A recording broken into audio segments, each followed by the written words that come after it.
Okay, so welcome for this practice. It is my intention to demonstrate again Brahmana, Langana, and Samana, and also to break down Surya Bedhana, Chandra Bedhana, and Nadi Shodhana, so you can better understand where they fit in the scope of pranayama practice and also pranayama for mental health. Right, so we'll dive into those technologies and explore it in the physical body, the physiological body, and then you'll feel it in the pranic body, the emotional body, and ultimately in your mental body, the manomaya kosha.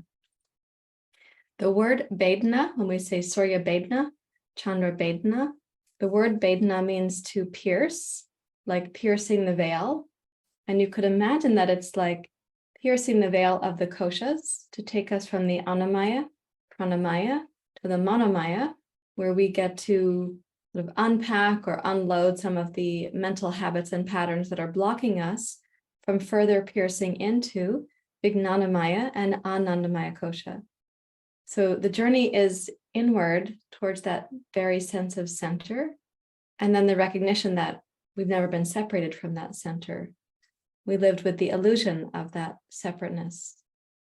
And that is called avidya, forgetting our indwelling nature, causing asmita, the felt sense of separateness, causing the other forms of suffering, which are called raga, dvesha, and abhinivesha, that is craving and clinging, resistance and aversion, and then fear and terror, for example. Before you go from this practice, don't forget to hit the subscribe to the channel button so we can send you notifications when new videos come out, and also click like for the videos that work well for you. I do take that as feedback, and leave comments or questions down below. I love hearing your input actually about what you experienced during these kinds of practices.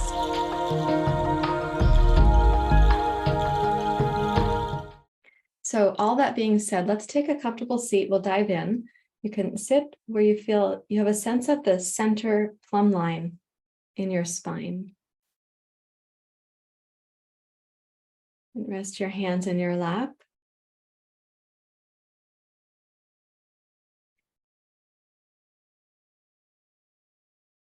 And begin to bring your awareness into the present moment, setting aside whatever would distract or intrude upon you right now.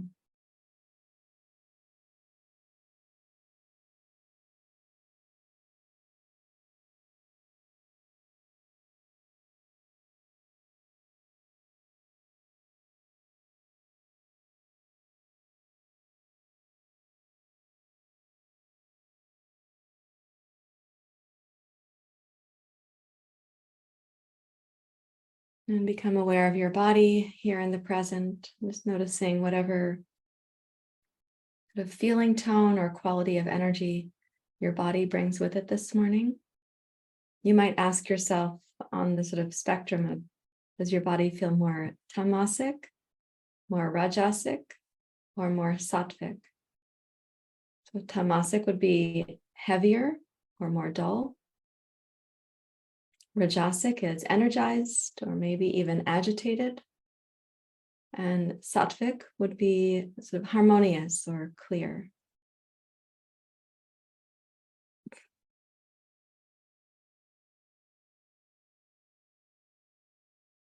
And then ask the same question of the breath, just noticing it in its raw state, its natural state.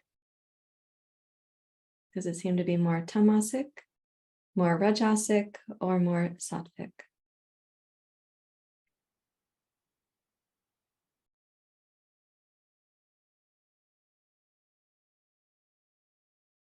And then you might ask the same question of your mind, and I'll refer to that as your narrative mind, your thinking mind, the mental habit mind. What's happening there?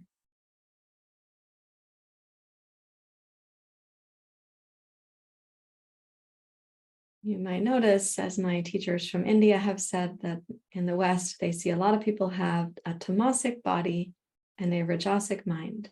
So you might notice that they're not compatible or they're incongruent. You have one form for the body, one expression for the breath, a different expression for the mind. Of course, we hope through pranayama and meditation that this all comes into alignment.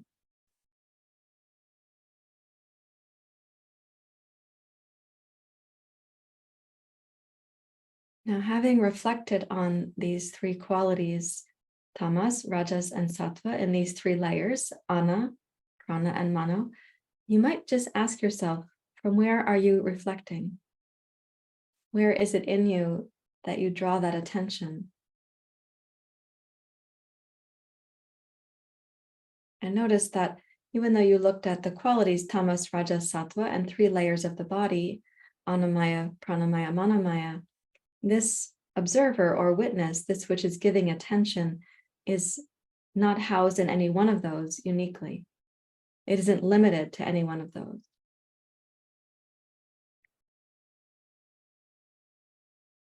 And so let's begin now a very subtle form of Ujjayi breathing, where you're going to sense the hollowing at the base of the throat, as if you're inhaling right at the sternoclavicular notch. Make the breath subtle, so you're not overwhelming your mind or becoming too much like, I say, like Darth Vader.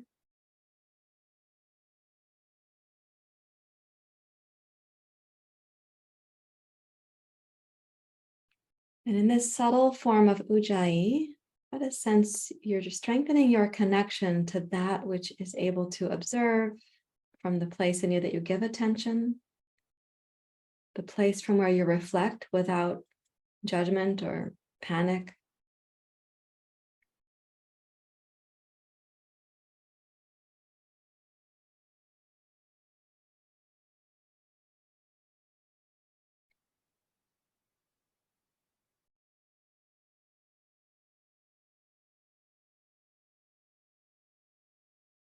Allow the breath to become more spacious and silky, even more smooth in the back of the throat. But while the air is coming in and going out through your nose, you might sense that you're actually breathing from the base of the throat.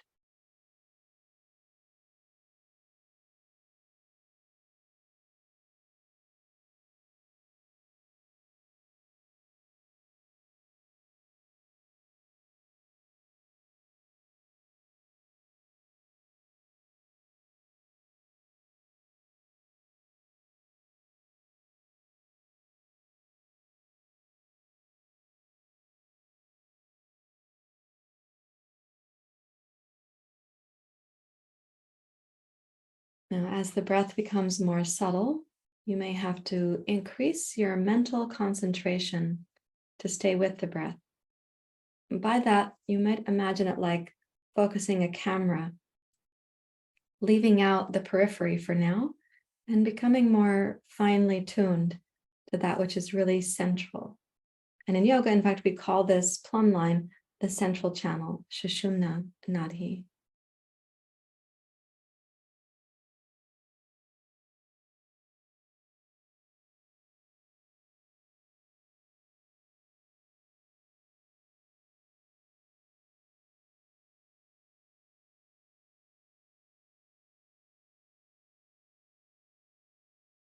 Now you've gotten a sense of how things are, and you may even notice your ability for the subtle or the challenge that subtle presents this morning. You might be noticing the length of your breath, inhale to exhale. Let's release the breath awareness and the breath practice, and please raise your hands to your heart, just acknowledging the formal transition from observing and settling in into the practice itself. With the palms together, we'll chant Asatoma Satgamaya. Om Asatoma Satgamaya Tamasoma Jyotirgamaya Mrityorma Amritam Gamaya. Om Asatoma Satgamaya Tamasoma Jyotirgamaya Mrityorma Amritam Gamaya. Om Asatoma Satgamaya. Tamasoma Jyotirgamaya. Mrityodama Amritam Gamaya. Om Shanti Shanti Shanti. Hari Om. Shri Guru Pyo Namaha. Hari Om.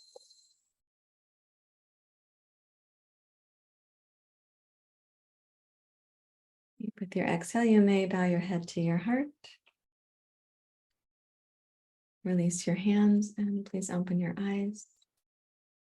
But one of the things we often discuss in yoga psychology and yoga therapy is how do we help a client who's with us, let's say for a private session, how do we help them to transition into the session, to really be with themselves and with their intention and purpose for being in such a session? And one of those transition activities can be like this mindfulness settling in, this period of reflecting and sort of gathering the data from your Annamaya, Pranamaya, Manomaya kosha on the way back into Vijnanamaya and Anandamaya kosha. We're also reflecting on the gunas, tamas, rajas, and sattva, which are good companion words to the polyvagal system. So dorsal vagal, parasympathetic nervous system is the slump, the collapse, the shutdown reflex, more like tamas. Sympathetic nervous system is like that activation, arousal, like rajas. And the ventral vagal, parasympathetic nervous system is where we're humming along in our homeostasis. I use the word hum on purpose there. It goes with homeostasis. It's a good reminder. But we also can create that hum by using vagal tone activities, some of which are related to humming. So when you have your ventral vagal resonance turned on, it is said as a therapist or a provider, an allied health provider, whatever your role is, it's said that you're in your warm ventral vagal space. And your client is going to be picking up on that so that their nervous system starts to co-regulate with yours. At no loss to you, in fact, only a gain to you, because the co-regulating nervous systems are beneficial to us both. So we can use a vagal tone activity to kind of transition from reflecting as we just did, and now experiencing the vagal tone activity, what reflection is going to be different on the other side of that. Of course, frequently when someone comes to see you for a session, they might start talking right away, and you feel like you're chasing the tail of the conversation. So it can be helpful to have different ways of entering or dropping in for the session, or having them drop into their experience of their body, their nervous system, and also their indwelling wisdom, that abiding presence that hasn't left them. So this vagal tone activity we're going to do right now is related to the chant that you just did when we said, Asatoma Satgamaya Tamasoma Jyotirgamaya. Each line ends with the sound of the A, the ah sound. And so humming or vocalizing like this, when you do ah, like when the doctor was checking the tonsils with the tongue depressor and we would go ah, turns out that using a tongue depressor, I'm not recommending that you do this in session with people, but using a tongue depressor to create the gag reflex is one of the recommendations from Datis Karazian, who's a functional neurologist. This recommendation as to how to stimulate the vagus nerve. We also could do it with the ah sound, as we just did in the chant, and we're going to do now. And think of the ah sound as the first letter of the word Om, which is spelled A-U-M, silence. It's 4 syllables, A-U-M, silence. Okay, so it goes like this. We'll do it about 6 or 7 times. I'll do the first one. You'll notice that I'll take a long, slow inhale, and then I'll be with the ah sound until that feels like a good ending. And then I'll probably have a little more silence for my exhale. And this is only the A sound we're going to do. So I'll probably drop the ah sound and my exhale will continue. And then I'll inhale again, like this.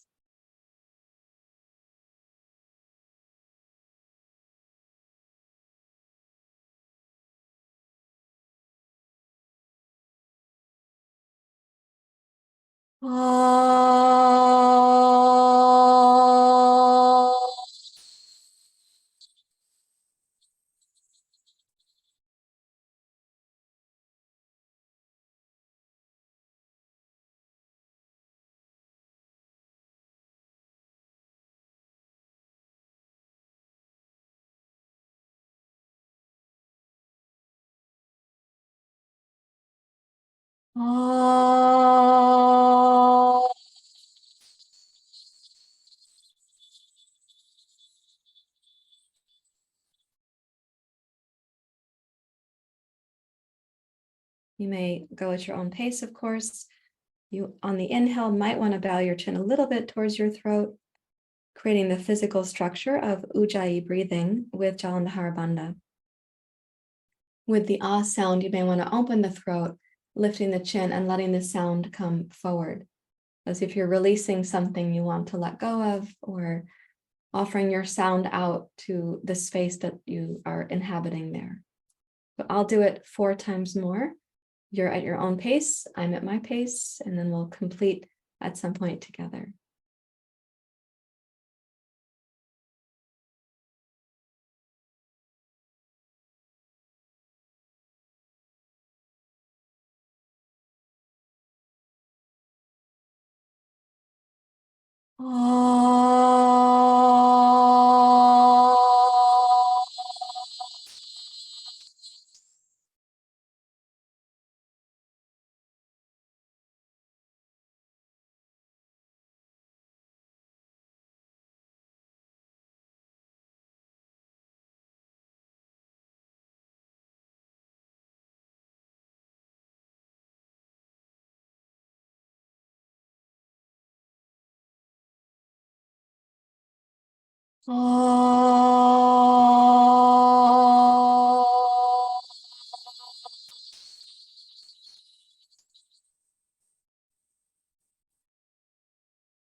Complete, you can then sit quietly.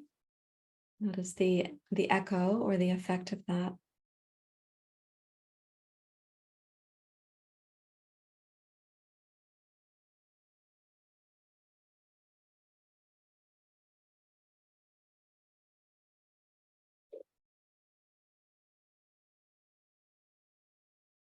You may be able to quickly just glance at the qualities of tamas, rajas, sattva, annamaya, pranamaya, manomaya, kosha. And really to ask, is it getting more harmonious? Are things becoming more integrated or aligned?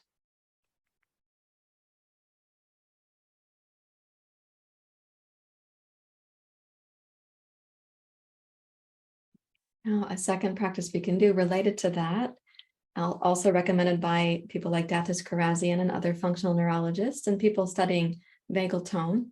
It's humming using the M sound of the hum. Now, you can just hum. You can hum like that, but I'm going to recommend that we increase the efficacy of the hum by using the M sound from the word Om. And as we do it, that we're going to bring the lips in between the teeth, making the back of the throat bigger, and the hollow sound a little bit more like a chamber in the throat. I anticipate that the roof of your mouth might go up slightly. By the way, that's very helpful for your overall breathing palette. You can look at the teachings and the book of James Nestor called Breathe. The collapsing of the upper palate down has not been helpful for our species. So when we sing M, think of the roof of the mouth going up, the back of the throat getting open, and the M sound vibrating inside. When the lips go in between the teeth, it sends the vibration to the roof of the mouth and up towards the pituitary and the pineal gland, which are, sitting back in your head, but the vibration is affecting those glands as well. Okay, so we'll do the M sounds. You're going to, again, have a long inhale in silence, Ujjayi inhale, and then your M sound. And the M sound tends to be a little bit quiet on these recordings, so I'm going to change my setting for a moment. There we go. So that you'll hear the M sound as it goes. And it's only the M sound from the Om. When you feel like you've completed the length of M that you want, the hum that you want, you probably have some exhale to continue, and that'll be in silence. So again, we'll take the posture for Jalandhar Bandha. It's not a tight bandha, but it's a posture that helps us to connect to the Ujjayi for the inhalation.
You'll probably notice that your exhale is longer than your inhale, and that there is some tone in the lower abdomen related to the end of the exhale, the continuous movement of the vibration. Another reason why this is helpful for your gut-brain axis is you're recruiting the whole system together. Let's do it 4 times more, each of us at our own pace, completing intuitively when we sense that we are done.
sit quietly, releasing the focus on the breath.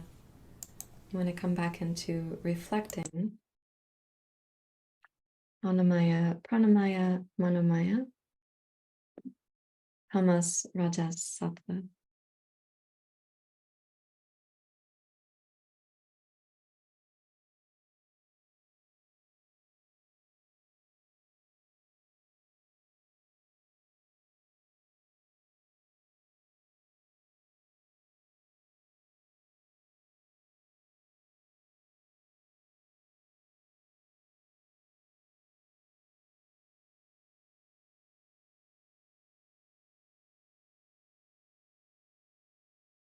You have a sense that the Annamaya, Pranamaya, Manomaya kosha, they become more aligned and also quieted down. You may be able to glimpse or reconnect with Vijnanamaya, the indwelling sense of wisdom, and then Anandamaya, the abiding inner presence. It's not contained to your body, but it feels like an inner presence.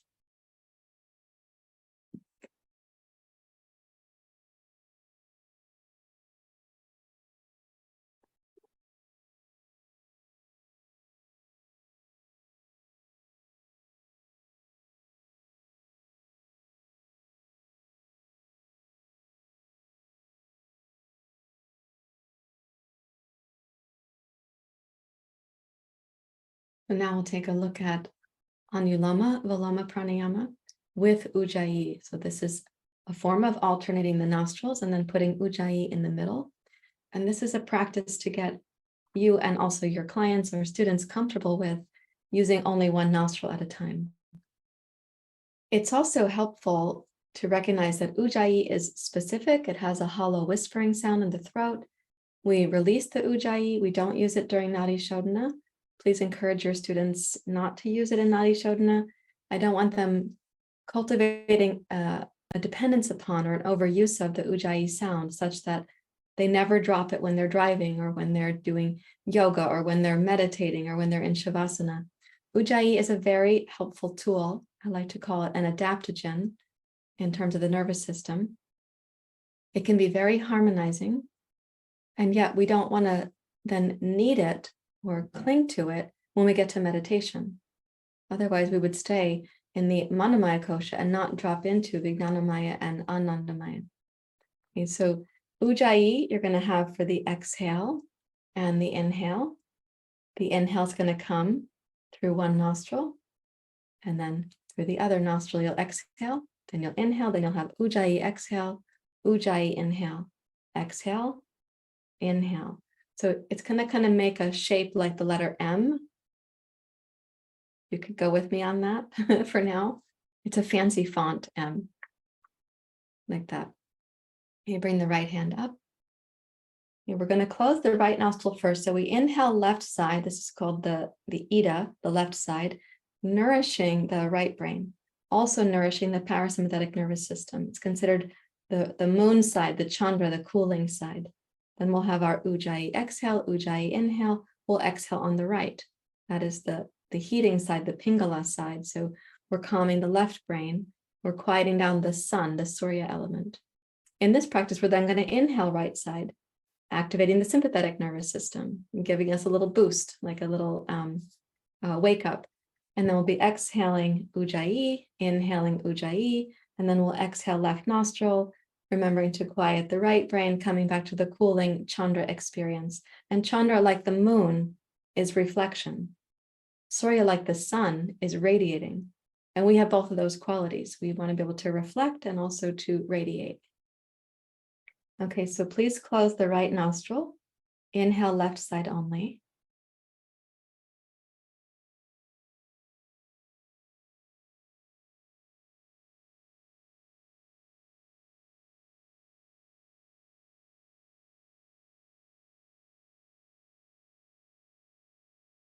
And then exhale Ujjayi, no pressure on the nostrils.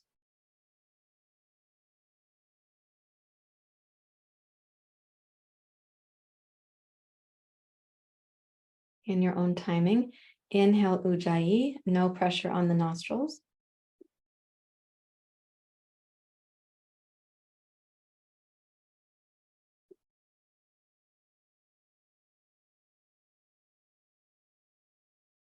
And close the left. Exhale, right side, no Ujjayi.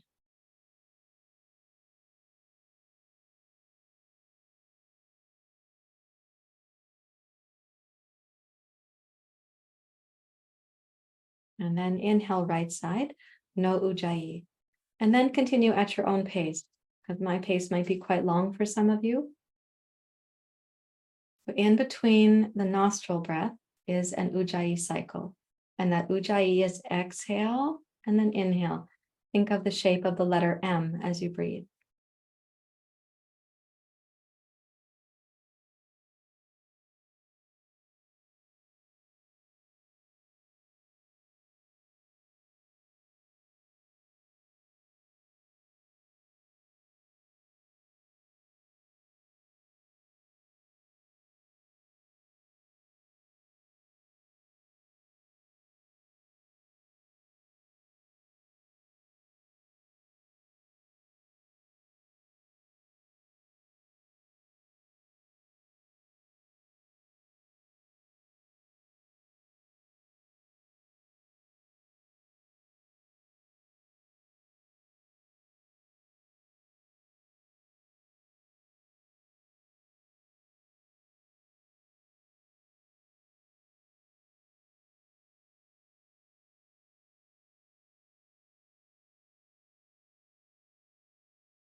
Finish with your next exhale through the left nostril.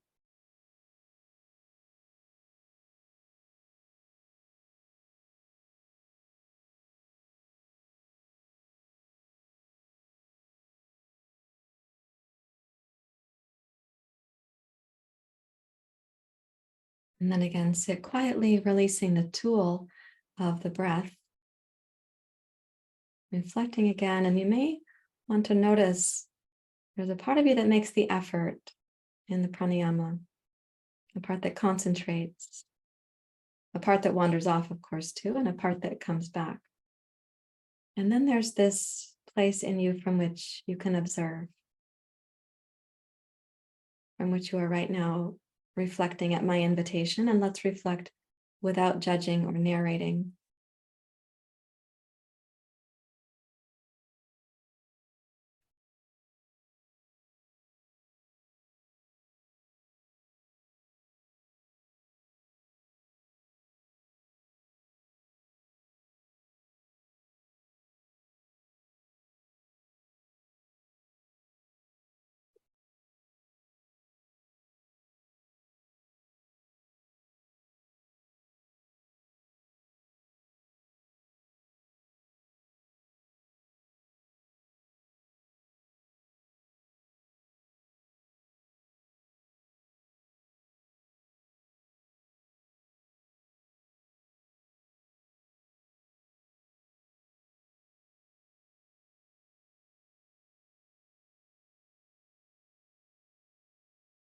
Okay, now it is said that the inhale suspension is heating, exhale suspension is cooling, inhale suspension is Brahmana, exhale suspension is Langana.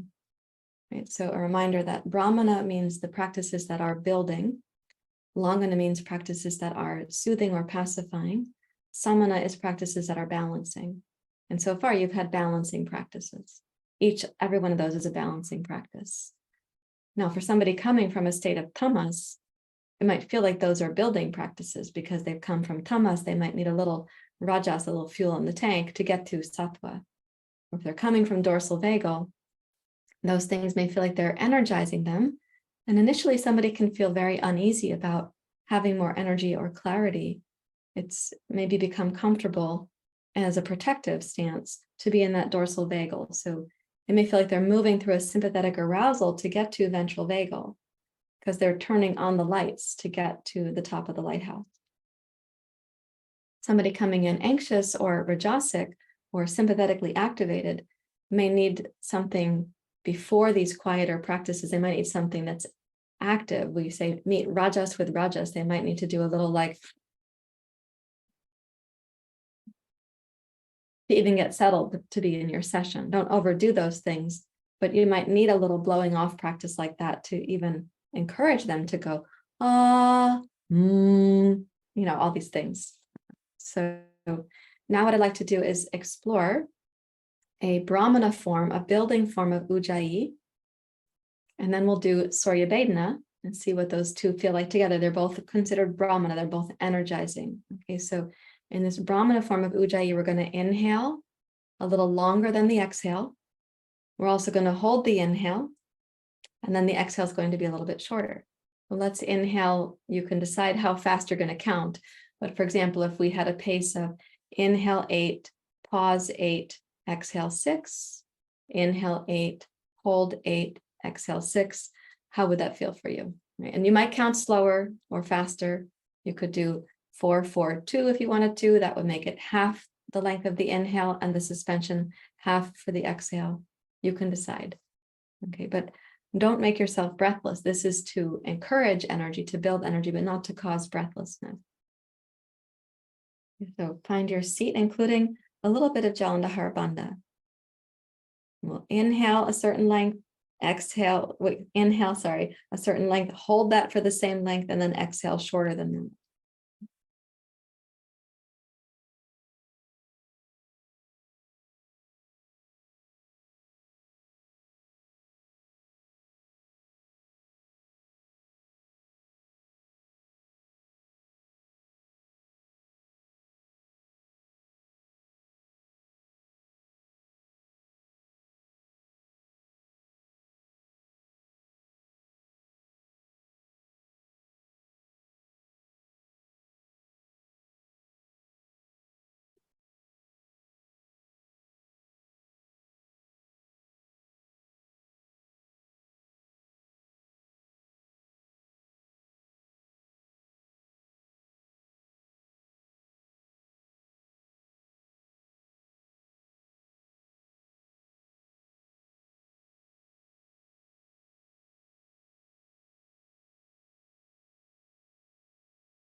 Please do it one more time.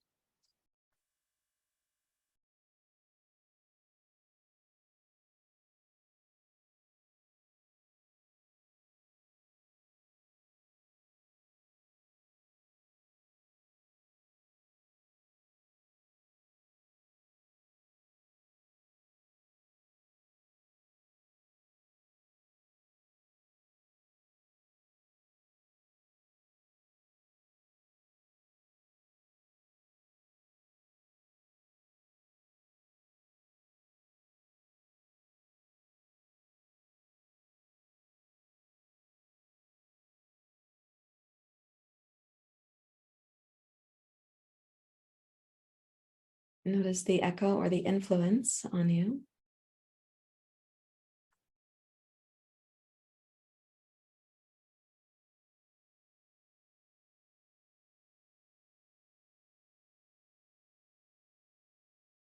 And bring your right hand up, and we're going to do Surya Bedhana, which is inhale through the right nostril, the Pingala side of the body, the Surya, the heating side.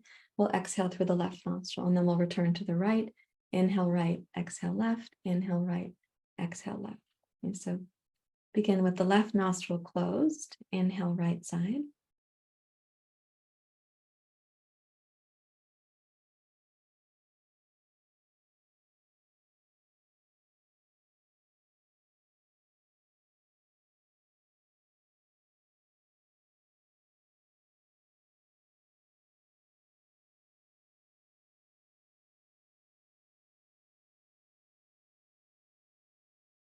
And exhale left side, of course, at your own pace.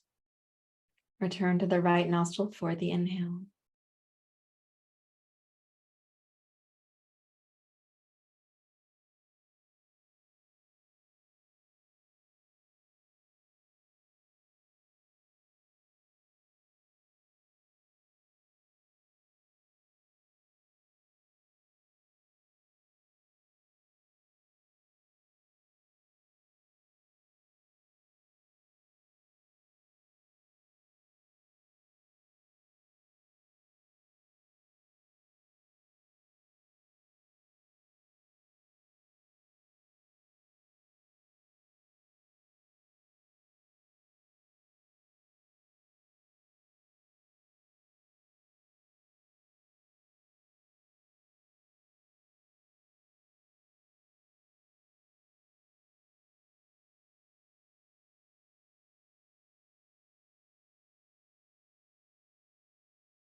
And complete with your next exhale through the left nostril.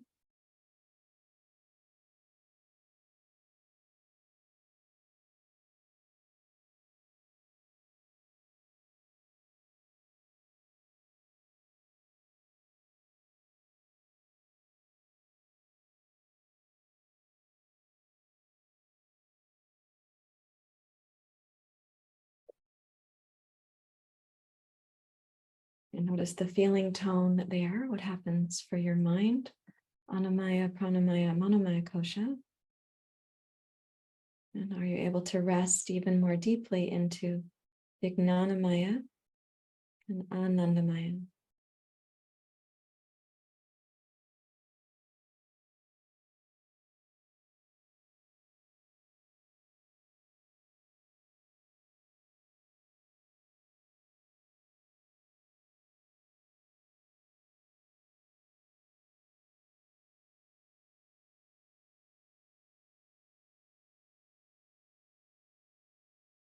Since you are in training, and training means learning techniques, right now we're going to shift gears to the other side of that technique, where we're doing more Longana, right? So we're going to have the exhale will be longer than the inhale. And some of you, if you are comfortable with it, can practice exhale suspension. So we'll be using Ujjayi for this. And then we'll practice Chandra Bedhana, the moon version of this nostril breathing. When it comes to exhale suspension, it's important to be very sensitive. Don't make yourself feel breathless. It's not helpful to agitate your nervous system while trying to learn pranayama. So we're going to inhale a certain length. Maybe that'll be a count of 6 for you. And then try exhaling 2 counts longer. And then see if you might have an exhale suspension.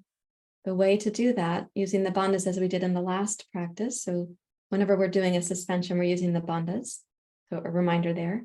When we have an exhale suspension, you'll be in the position where Jalandhar Bandha is already kind of posturally cultivated. When you hold the exhale out, I'm going to recommend then that you, having exhaled, you relax your exhale muscles and allow there to be a little vacuum inside the body, a little kind of suction. Don't exaggerate it. And then release that when you're ready to. If you exaggerate it, it becomes this full-on Uddiyana Bandha, and that's a different practice than what we're doing right now. This is like an exhale pause. But that bit of vacuum or suction helps the exhale pause to be more comfortable versus just holding it and bracing and counting to your number and then feeling like, I really have to inhale. Okay, so let's say you inhale for some measure of 6, counting at whatever pace you count. You may exhale for 8, counting at your pace. Perhaps your suspension will be for 4 counts right now. Maybe it'll be for 8, but you're going to inhale when you comfortably need to. Okay, so find your posture. Let's begin.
A couple of refinements as you practice.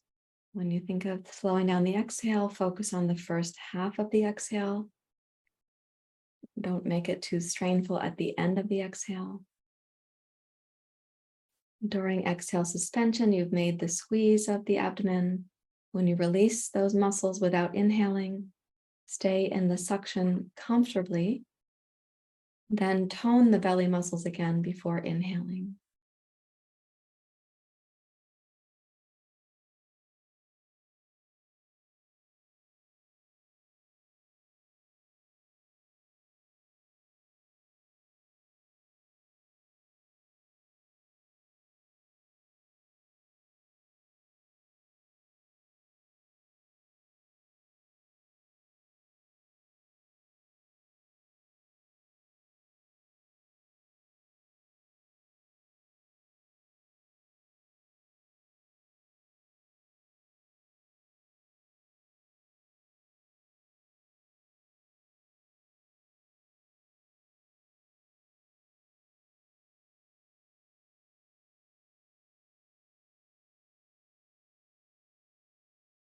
And you can complete with your next inhale. It might be a brief inhale as the last inhale, and then again, sit quietly in reflection.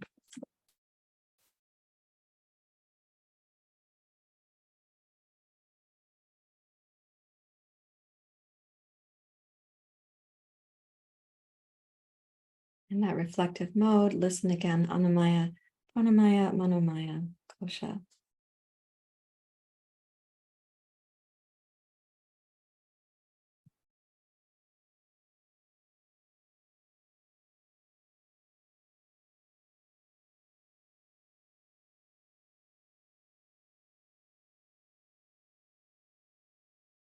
And then noticing tamas, rajas, and sattva. Have things gotten more integrated? We'll do Chandra Bedhana, which means we're going to inhale left nostril and exhale right nostril, and then again inhale left, exhale right. We're not using any Ujjayi here. So bring your right hand up and begin in your own timing. If possible, you can either balance your inhale with your exhale, or you could encourage the exhale to be a little bit longer.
And you may complete with your next exhale through the right nostril and come back to then reflecting.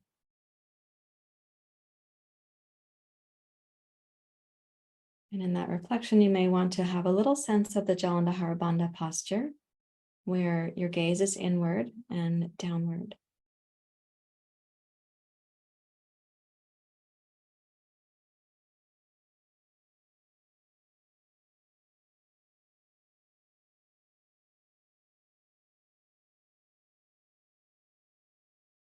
You can have a little lift to the heart as you gaze inward and downward, and notice once more the koshas. Are you able to arrive in the deeper layers without interference from the mind?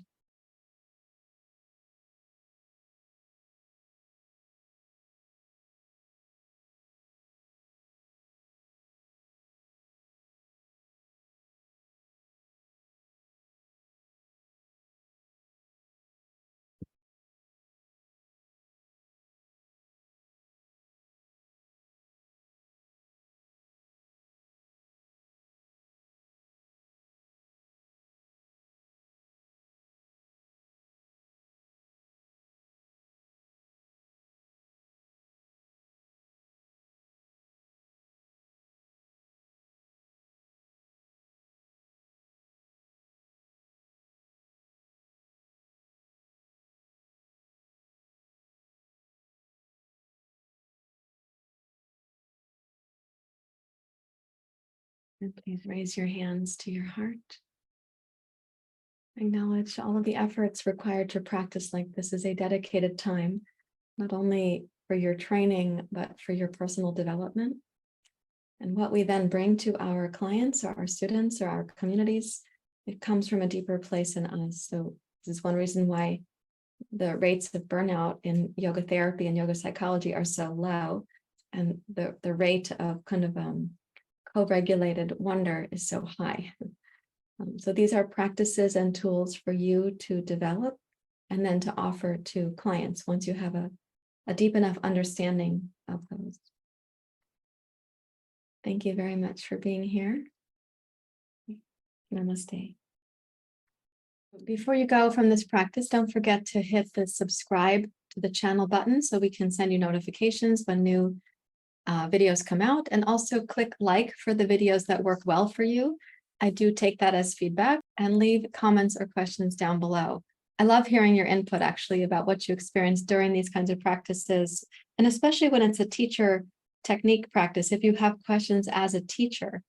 And in fact, if you'd like to learn more about teaching yoga, we do have teacher trainings for the 200-hour level training, a 300-hour level training, and also the 800-hour yoga therapy. If you want to learn more about that, please leave me a comment down below. Check out the website here and join us when you can. I'd love to have you in a yoga teacher training program if that's the right path for you. So look forward to hearing from you. Okay, thanks again, everyone. Namaste.